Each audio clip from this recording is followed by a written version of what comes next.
Ici, oh, madame, et tu l'as mis à Sambela, pourquoi vous commis boye, papa? Kasi na moni lobi. Maman, la bataille, pour faire pour la gueule, prophète. Na moni lobi na kisa sambongo ezate ya Oh, motika ya poto. Na suka nango. Eh oui, il y a des prophètes maintenant ba mela ba mbongo bato. Prophétie ezali organe moko très important na kata église. Osomona, prophétie est un organe moko très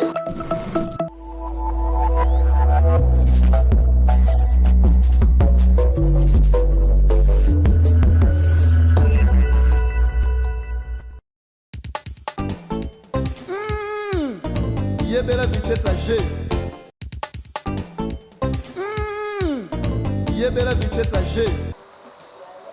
Bonjour, bonsoir la balade à Congo sur cette télévision avec Marisa Sugar Fleur dédiée au Bolandara, la émission de Bolingarami entre nous. Alors, on appelle si dans le monde entier, pour ça tellement ébélé. En tout cas, moyen d'attendre à Congo, pays, en tout cas, dans le monde, non, passe. Sinon, dans le mingi, biscuit, c'est besoin de la biso, dans le mingi. Et puis, on appelle peu merci à Vianney, Panzi, Papa, Océane et puis Neika. La bosse pété vient dans le parc depuis Maroc. Et puis la bosse Guigui tout dit c'est mon bain. Un gros bisou à toi, le bien kanga deka. Alors les autres sont le bela sur ma faux prophète. Bobi qui est là ma prophète belé. La ba intendance wana bouli kabana batu bambongo. Kopé ce prophète lukuta. Alors toko kendeti wapi. Na ba prophète lukuta oyo botele biso na mboka oyo belé ba prophétie si to biso ma maman to linga ba prophétie a to linga yango na ba aussi c'est plutôt mbongo ba prophète bazo ko mama bala batu oh mobile no wazabu ma bokilo no bo pourquoi alors lelo to ça na moko ya évangéliste moko kombo na ye évangéliste John aza plateau il est to meka pe ko partager na ye a expliquer biso pourquoi ba prophète ba comme belé ba prophète lukuta. Prophète, bonjour. Bonjour maman. Bon papa. Très bien maman. Ah, c'est présenté hein? Ouais, ezali ngai Johnny Ndungi apôtre. Johnny Ndungi nabenga mimi babenga nga apôtre de l'espoir. Naza représentant à l'église Cité d'Espoir. Donc c'est ça. OK. Prophète, le yelo qu'on a bengeli en tout cas vous un peu dessus na Congo. Tu sais que na Congo mbongo ezate mais prophétie l'équipe belé. Mbongo ezate prophétie l'équipe belé. Alors bon les biso mbongo muke wana bozo bene biso. Ba mama ya poto bosisi bango mbongo. Oh madame, et tu l'as ngana sambela yo pourquoi vous komi boye papa? Kasi na moni lobi. Mama la bato zo kufaka pona bilo ba prophète. Na moni lobi na kisa sambongo ezate ya motika na te ya poto. Bon mama bala ba pekile bolandi si na poto. Pona nini boye vraiment? Te mbongo ezali nango na kisa sambongo ezali na poto mbongo ezali. J'espère que tu es sur Galibana parce qu'il veut mbongo ezali. Te problème ezate ba mituka ba nino ezango ba bloka mukili. C'est pas vraiment important mimi parfois on le lango mimi na ba niveau net ya ba sika boye za mimi pour que ba na nzambe baza la beaucoup plus édifié. Au moni so ito ba ito ya wa mutuka lopango na suka nango. Parce que bela na ba na prophétie. Eh oui, il y a des prophètes maintenant ba mela ba mbongo bato. Là c'est vrai. Biloko tozo ka eza mambo lokuta te. Eza mambo eza ko passer na kata société. Moi je peux dire même dans le monde. Mais précisément, nous sommes des Congolais, tous en Akata Kinshasa, et tout le monde ming ou abisso na ndambo ya biso awa na ndambo ba réalité ya poto parce que poto tous le ils ont musimanda quoi. Muta obenga azokoma azo expliquer to yoka mu mingi ba sa ebele na poto ba benga biso ba lobela mu mingi ba s'inquiétera mingi comportement ya ba prophète.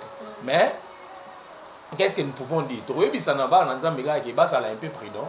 Tu vois, la qui s'abango, n'est tout ça nayo, n'ensemble vraiment pas moulomi maman. Tu la qui s'abango, et le lengeni bakui kotambola pour que ba koya na makolo ya batu ya mabete quoi. Donc c'est un peu ça. Alors pourquoi koya na makolo batu mabete faut pas ça aller. Bon, la première des choses na lingna lo baboy. Prophétie ezali organe moko très important na kata église. Osomona, prophétie est un organe très important. Mais c'est pour cela aussi, et diable, aya kamini na mupanzi wana, pour aluka a déranger bana na nzambe. Pourquoi la prophétie? Bible lobi que la prophétie est pour corriger, la prophétie pour fortifier, la prophétie est pour orienter biso. Osomona prophétie sur devient orientation, ça veut dire quoi? Na ko luka na sala faire moko na lingina déplacer na lingina voyager, mais na mécano ko parce que nzelo nazo kendeza malamu to eza mabe. C'est par là aussi je peux na ko ko na besoin ya prophétie, to na ko na besoin ya prophète parce que c'est un prophète ne mutera na prophétie. Osomona ne na ko na besoin na yi. Est-ce que oyebi que ça ba prophète musu ba comme si prophétie ne kwa shida na? Oui, baza ebele. Allez na ba internet, nga za prophète mo to ya mari. Loba. To ya mari mingi. Yeza kaka fantala. Moni émission na ça qui moni awa, nazi combien 250. Donc musala na yé, amole keleka na ba émission, asala ka ba émission. Bon, wana eza mingi. Bon fing c'est bien ba bon fing. Eza komi fing ça va faire ça komi fing ça yé moko. Non, bino nyo son général. Maman, il faut tout expliquer très bien. Eza bino nyo son. Yo ka maman nepsa yo. Eza komi fing ça yé moko, eza fing ça bisoté. Pourquoi tu as mis fin ça y est moko? Parce que tant qu'il y a moko à l'équipe, à zolo ba mamnaye, on est s'engager. Et ça pour na biso nyo sauter. Oso mona, et ça le rôle la soda moko ke ya ibi, policier moko ibi, ngala na kamo mo biloko wana. Tika to lo bilongo non. Au mona policier moko abomi mutu awawa. Jamais ba ko chango ba chaka la police mobimba. Ba ko lukaye ba osambisa ye, parfois pas kimi eta saline. To mutu moko asali kam. So mutu moko asali erreur, ba lobila beaucoup plus mutu asali erreur. C'est pas dit que ça ba tout nyonso, ça en généralité. Ozomona aleki yemoko asali makamna ye, oui c'est vrai. Oui maman, nenge to salaka émission, nenge to lobaka. Il y a des gens qui ba bengaka, ba encourager ba ebisio que maman en tout cas émission osali eza malam. Et ce mutu wana lobi par exemple na volonté na ye. Alingi par exemple apé ça yo quelque chose. C'est pas mauvais. Et ça m'a bêté maman, tout le monde na ye émission c'est que tout se pela no makasi mais to tindi mo eloko yo to tindi mo eloko boy papa olobaki mo mingi mais il a ta maman salama boy et ça m'a bêté na kati otenga na koya na prophète moko en tout cas na tika na ba mauvais souvenir ya makasi ya ba prophète wana camarade na mpala kisanga na moni ba prophète batika ba mauvais souvenir ba biyipi ngakona ngaso yo ba prophète te fo yo alors oyebi prophète asali nini? Prophète asombi soki moni ba croissant au ba catholique basanga ba misala na bango abi osayela ngo musala nzambe comme de loin la musique pas wazi ko na milieu na milieu mabe papa na boité asisombeli ngamba bolo na chinga boy na finiki dra o milieu mabe ibima ibsa sali tu o sanza mo na tali na fanya era sisi musala na ebisi e banga mo susali na milieu mabe te na simba kiste lo côté comment on s'en biloko même temps on ça le bon to fandi na bango grand frère na pas qui prophète et prophète et ça na garçon mo ko taki Luanda ya ebisi oh grand frère yebi ke mutu ana uti Luanda zoya na ebisi ko fanda na ndako na poza ko futela bango bibali alors tant mutu ana yi afandi ya zo ebisa mo ndenge na yo na bi beta ba deuxième yani pesa mbongo to sa ilo musala nzambe do prophète wana musala na bango lelo bakanga moko. Bon, maman. Moi, je suis poto na yebisa mundo zo kende poto po. Kende ko lukambongo tika kende ko soke bato. Ona ba prophétie ya lukuta wana. Bon, maman, au moni les problèmes ezaboui. Na linga ina bongsono eloko moko wana. Kozana milimu mabe ezala ka ko kinanda ko ngangati. Esika na bato ebele ba na nzambe ebele ba sala ba problème. Kozala na milimu mabe eliko lobate ke soke na ndako nganga ne ba kino so milimu mabe kana ndako nganga. Non. Osomona mutu akoyi ko fana nenga fandi boya zipe milimu mabe. Parce que milimo mabe batelinga na ka bazoluka bisika ko fanda. Ozomona yeso zo pesa lisesemo na kati ya Bible lobi ndako soki ba chasser après ba esprit ezongaka. Soki ezongi tali bisiko balongola ki yango et que ba moni ke eza vide. Albi akokenda zui 8 esprits encore ba yesu ko sa nini ko fanda kati ya ndako wana. Mais eza lisese. Maintenant soki ba kuti yango ke eza bakangi déjà. C'est à kokondo tambola ko luka sika ni ko sa nini a okendo fanda. Ça veut dire que molimo mabe e yaka na kati ya vie ya mutu fo akendika na ndako nganga te. Oko ngai ponga na mona bato mosusu lo babike ngai na za vierge, ngai na sala boete, ngai kutu na bimana mbala bato te papa pona nini boete mama. Po okoya na problème ya mabe elingi ko lobate qu'il faut sala pe likambo ya mabe. Et ezali ba conséquences mosusu bato mosusu baza ko vivre na se ya ba puissance. Il y a monde il y a satanique parfois maman na ya salaka quelque chose papa na ya salaka ya na ye to berer pe ya bomoto yo moko mikolo ko mikotisa là ezo senga ko prier pour na yo ko bimiso na kati ya milimo mabe kobimisa ko sala délivrer na kata ba esprit oyo esa nini ezo pousser ki na kata ya nini. Bon, le problème c'est quoi maman? Dieu atambolaka na ba méthode ebele. Nzamba zaka na seule méthode te. Ozomona makambo nzambe ezalaka peu compliqué. Soko lobi olandango mingi na misu ya bomoto eko compliqué. Makambo nzambe ezalaka peu compliqué. Obi ki eko délivrer muto sana ba sens ebele. Na lobi na yo boyi. Eza na ba prophète mususu akaya longoli mwana batu bilamba azu banzete wana bakoni wana peisi moto longoli bilamba katisa moto wana délivrer. Te yoke lo monepsa yoke lo monepsa oui na yoka biloko wana esalemaka. Na yoka ko ba te oyoka te esalemaka. Esalemaka te. So na lobi ke na yoke esalemaka parce que ngamono na monango boyete.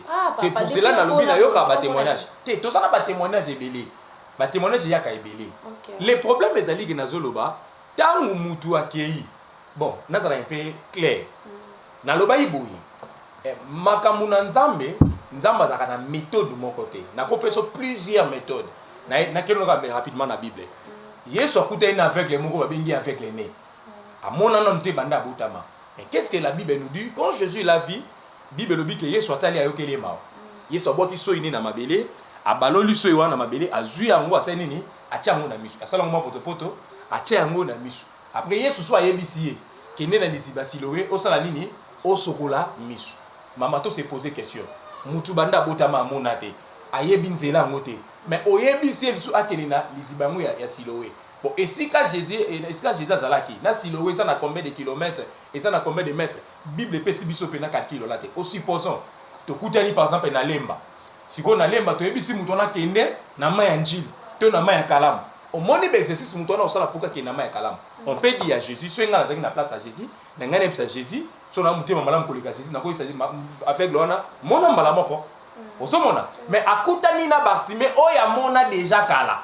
Ayebisi Bartimée ebisi na lingi na mona lisusu. Kaka ne siko bazalaki, ayebisi Bartimée mona. Na ko ebisa Jésus c'est que Jésus par exemple yozo comprendre makamto comprendre makamte. Muto ya mona kate yo rotina nzela kende est compliqué. OK, muta mona cause appelle makanisi ba réflexion, so na okota boy na robima boy c'est atambola. Donc quelque part na mona ngina so na bi ke méthode eza ndenge mon côté. Okomona batu msu Yesu akutai na bango a guérir sur place. Misu ebisi ko ebisa mutu te. Misu ebisi kende panza sango. On se comprendre. Yango na lobi Jésus a un système mon côté. Mais par là je n'encourage pas babiloko wana ya ozui moto mtatikali mutakala utiki en tout cas wana déjà pour que na bangi sabato na kebisa bana na nzambe belé eza mabe.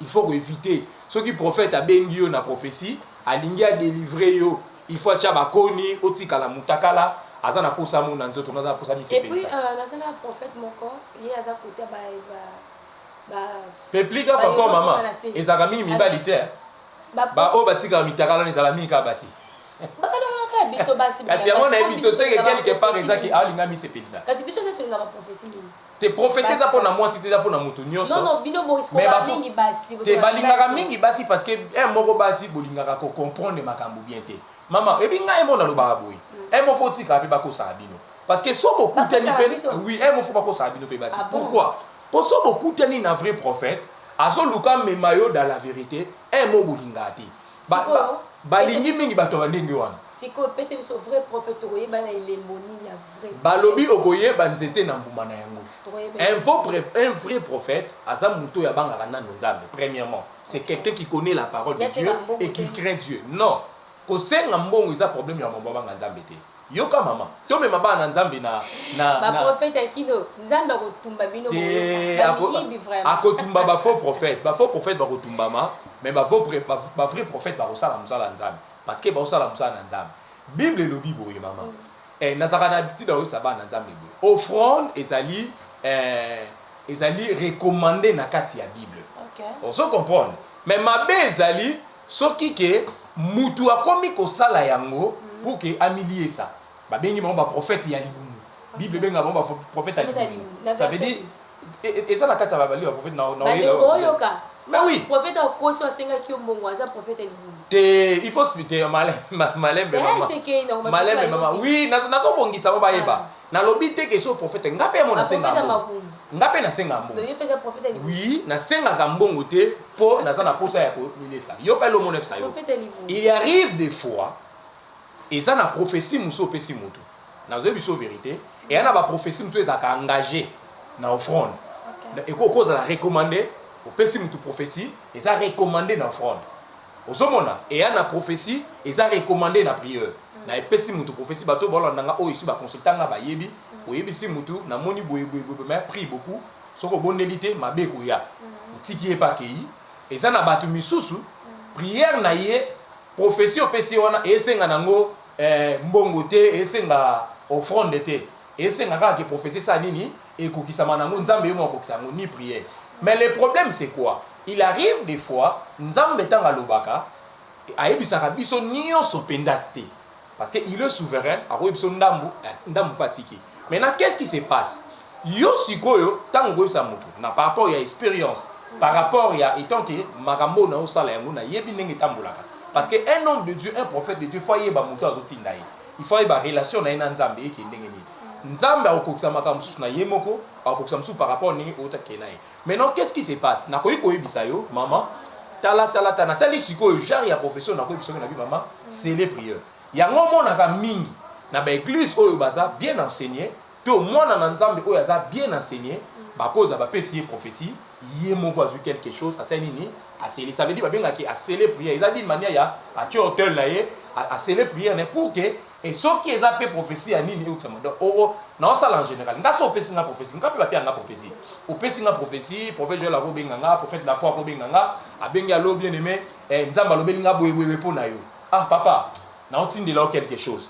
Osomona parce que na moni makambo surtout makambo ya bien, surtout makambo bien. Ba prophétie mingi oyo koksamaka mingi na ba forme na ngomo ezami ba prophétie mabekeba ba prophétie ba liwa ya bani ezarana par rapport ya petite expérience o nazana na mama nzambe ba prophétie ya ba liwa ya ba mabe e ya ta rapide ngamo emo jusqu'aujourd'hui na bondela na lukaka na yeba pourquoi mais ba prophétie o ya engagaka mingi bolamu et sengaka toujours ko contribuer quelque chose. Papa na betali solo mo ambuki na ebiki na za na grande scène ngamo sikoyo akutana prophète moko prophète wana église wana eza lokwa amoni ba église oyo lokwa ba chanter si la te ba faire esali wana et puis église wana ba mai kotaka ba église moko ezanga ba porte ba biloko bongo quand c'est na yeko benga nga yaka tona komi kuna nini awa o no prophète ayebisinga papa mukolo tala libumu ya fandi sikola kitubu ami siko papa munene est-ce que ça makasa kotele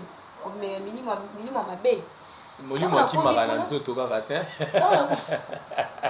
façon fandela ki ba fandela tali bula sa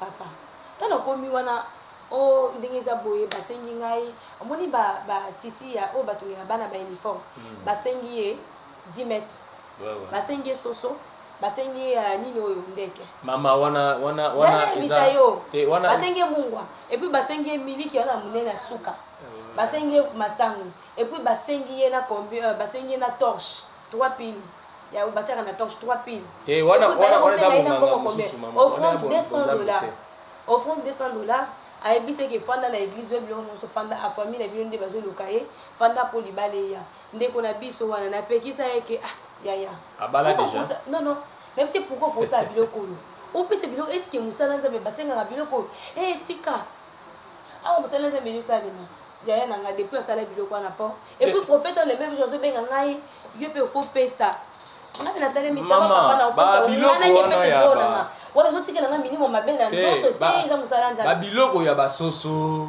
yaka na soso yaka na ndeke il faut beaucoup éviter là je vous parle na bana nzambe ba olanda biso bana nzamba mukili mobimba il faut beaucoup éviter soko ki pa ya prophète ayebisi yo soso yaka na soso yaka na maki yaka na nini il faut beaucoup éviter eza biloko mo eza démoniaque eza biloko moko derrière yango eza na biloko mingi ya mabe na koyi koyebisa yo boye bien aimé délivrance premièrement eza kosenga te oya na miliki oya na sikwa na nini oui soki mutu asengi yo miliki il faut to comprendre bien bible permet de tout senga Bible peut exemple tout est senga. Bible le but demander. C'est ça, nazo expliquer yo. Nazo ebisa yo maman. Bible permet tout senga. Ko senga eza lisumuté. Ko senga eza mabete. Soki nazangi na ko biso opesanga. Soki nazangi na ko senga yo.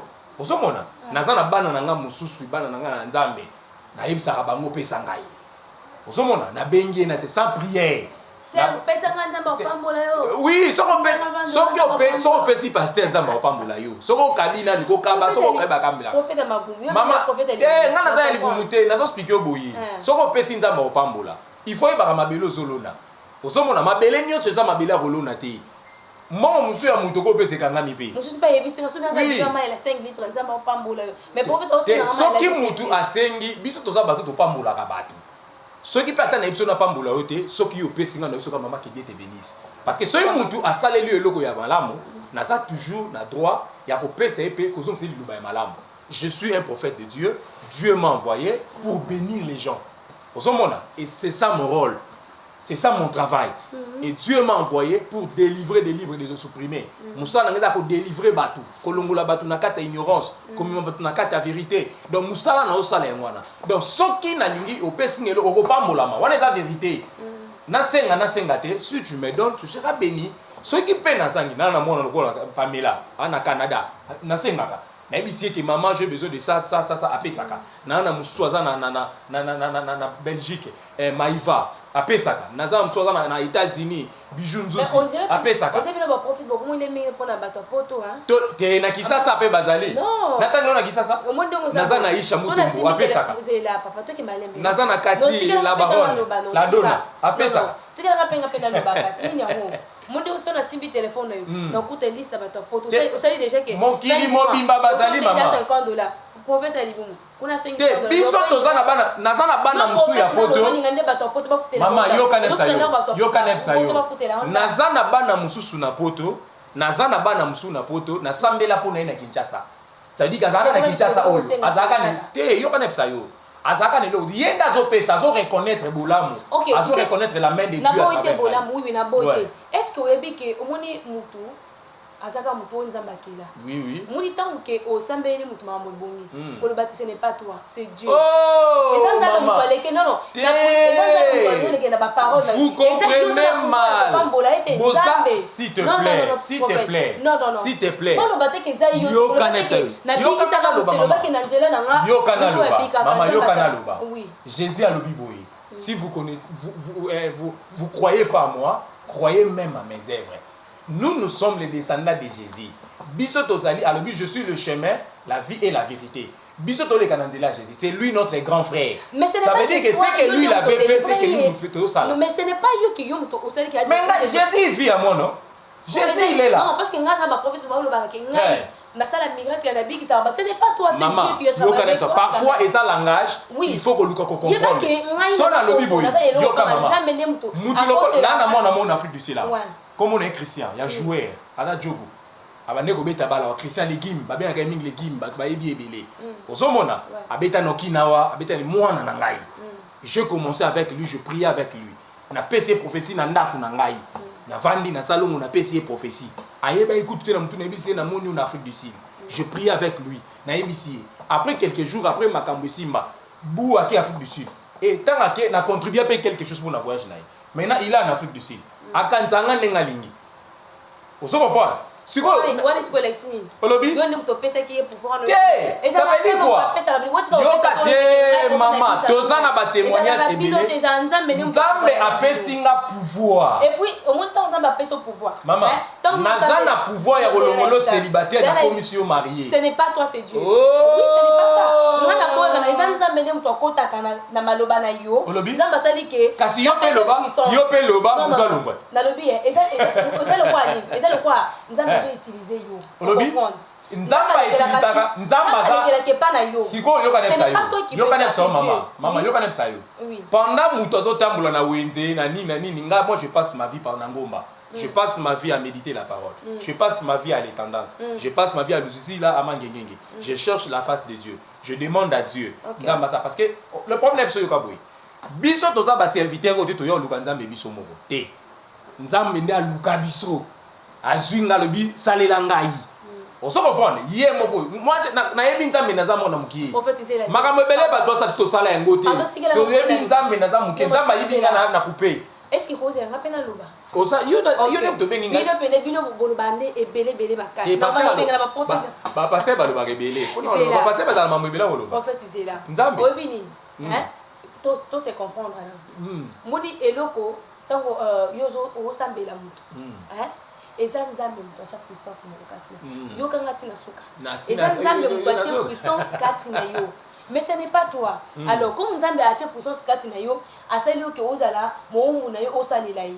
Alors, na komi pesa zo mi pesa wana, Nzambe zo pesa en force, Nzambe zo pesa en force. Abi ça va mutu aza besoin fois par moment, ça va. Prophète a pesa un message le belebo. Ça va na malobo ou le belaye et puis ça ni sambele laye. Mais ce n'est pas que toi qui as fait ça, c'est Dieu qui a fait ça. Yoka. Nzambe zo le kesko na nzela na yo. Merci maman. Yo mo umbu Nzambe le kwa et Daniel. To ko le. Zela na expliquer mo umbu ya Nzambe wana parce que to lo ba ka. Biso umbu Nzambe. Neti ndio utakoza mo umbu Nzambe il faut. Biso nyo sauter. Tant on ba biso so fo bon ça. Mais ça mo umbu Nzambe parce que Nzambe zo travailler si. Mutu nyo so ka mo umbu Nzambe te mama tika na psa yo. Ah bon? Ezana oui. Et ana ba. Yo ndio zo ka to le ke yo ça miracle yo mo. Et ça, il y aura expliqué très bien. Pour me manga na erreur te. OK. Na lingi na loba boye.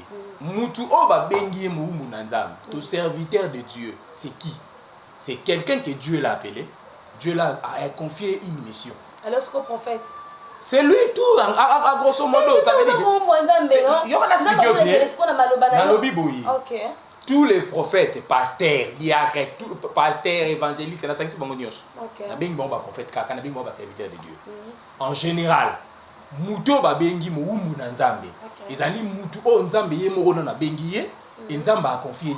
OK. Moni Moïse, asa makam na pas j'ai trop kuna. Abunda na vie na eba kola asa bilanga ba bibole na ye.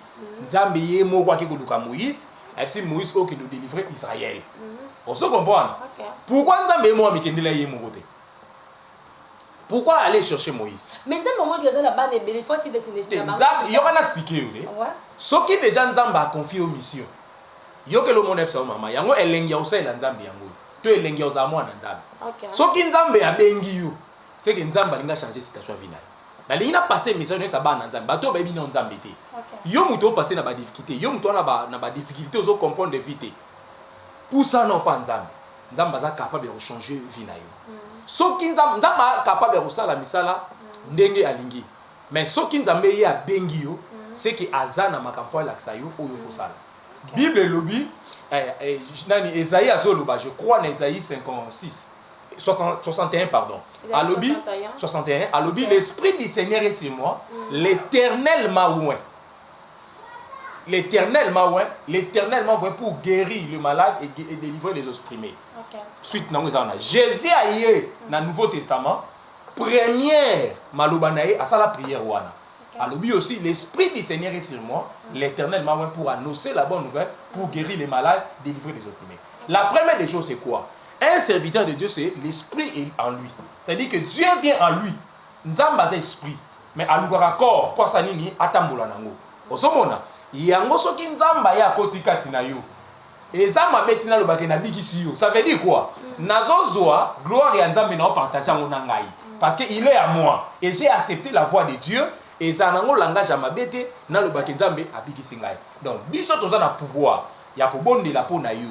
Ba difficulté na yo. Je prie pour toi, n'orienter yo pour que au monde na le boko na nzambe pour que vie na yo ezala malamu. C'est nzambe mutapenga pouvoir wana. Le coup me osonge pas nzambe. Carton rouge, je connais ma l'exhibition déjà. Ouais. Et Sili. Donc j'espère que Bala Nzambe, bon c'est tracassé Azali. Donc j'espère qu'il y a tel lobby to yamba il soit mais capable d'expliquer biso. Et puis que mon tika na procès belé vraiment souci c'est belé boyeba. Bon comprendre. Alors, merci d'abord. Merci beaucoup, maman. Merci beaucoup, Nazali. Alors, conseil, il y a ce qu'on peut se faire pour la exposition des photos de la plateau. Nazala conseil, il y a eu Bisabino Boyba, Nanzambe, Nyoso Boso dans Nabiso, Namokili Mobimba. Na yope moto yebi dans Nzambe. Parfois, on est déçu à cause il y a un mauvais comportement, il y a un faux serviteur de Dieu, il y a un faux prophète, il y a un faux pasteur, il y a un faux docteur, il y a un faux non. Ba prophète à Maboumou, ba pasteur à Maboumou, au bossé la Maboumou. Et l'ongo la yo confiance. Na basali anzam na lingine biso que il y a encore de vrai et Dieu nous a envoyé dans cette période pour que tout lobby là il y a bana nanzambe ba comprendre qu'il y a encore des bons serviteurs de Dieu. Ok. Nazali to kosala ba mission na maman na kolakisa bino ba comportement na bango lolenge nini maman basalaka pour que bo éviter bo koya na kati ya ba danger na bango te. Boyoka biso bo pesa biso lisusu confiance que ba vrai serviteur ya nzambe bazali. Donc biso tozali ebele mais na ko pesa bino ba signe o bino boko comprendre que oyo ba faux pour que bo kende pas na bango te. To pour uniquement pour que to koisa armée à Satan, to enrichir l'armée de Dieu. C'est ça notre rôle sur la terre. Donc merci beaucoup. Merci beaucoup papa de bana nzambe boyebi ke totikana mambo ebele tokosolola na ye lisusu sur tozomona bamusicien ebele aza musicien omona kaka alobi abeti mwa nzembo na ye moko ekangi akomi pasteur akomi évangéliste akomi pasteur akomi prophète ozomona donc nyonso wana topartage na papa John comme ke ngonge esili déjà j'espère que la prochaine fois tomeke mpe kosilisa okopesa ta 3 personnes côté 4 et puis topanza na peso ka 3 4. Bon, merci beaucoup. La première kopesa yo merci. Na invitation na yo vraiment nzamba pambolo mama na lingi yo mingi nzamba pambola yo na pesu merci na nzambe ya lola o ya permetaki ke biso to mona na mokolo ya lelo merci na nga lelo na pesi kaka na profiter na pesa merci na bébé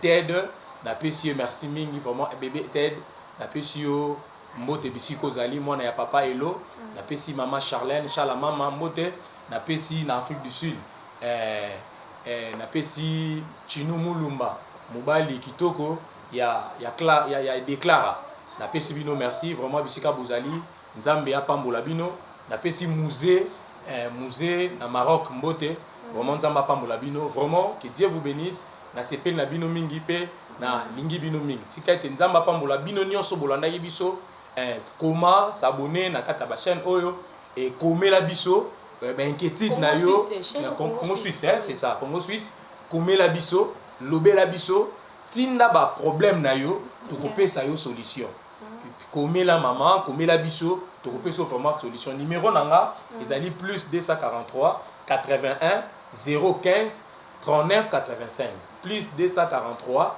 81 015 39 85 komelanga sur WhatsApp tokosolola na kotalisa yo lolenge ndenge nini okoki kotambola pour que koya na makolo ya ba mauvais serviteur de Dieu te. Vraiment que Dieu vous bénisse. Merci beaucoup pasteur et prophète John, merci vraiment. On a profité na kopesa mbote na Fallon balobi mwasi ya mundu aleki basa pembe na kitoko depuis galerie na ville. En tout cas balobi lobi ezambotama na ye tobi ke ba cadeau pende ko ya wana. Alors on a bosanité madame princesse PH, madame Nalinga mingi depuis galerie na ville et puis na bosanité mokonzi babi aider le parc à Kanga Maroc mobimbaye moko. Alors j'espère que vous allez toujours brancher na Congo sur cette télévision avec Marisa Tokouten. À la prochaine.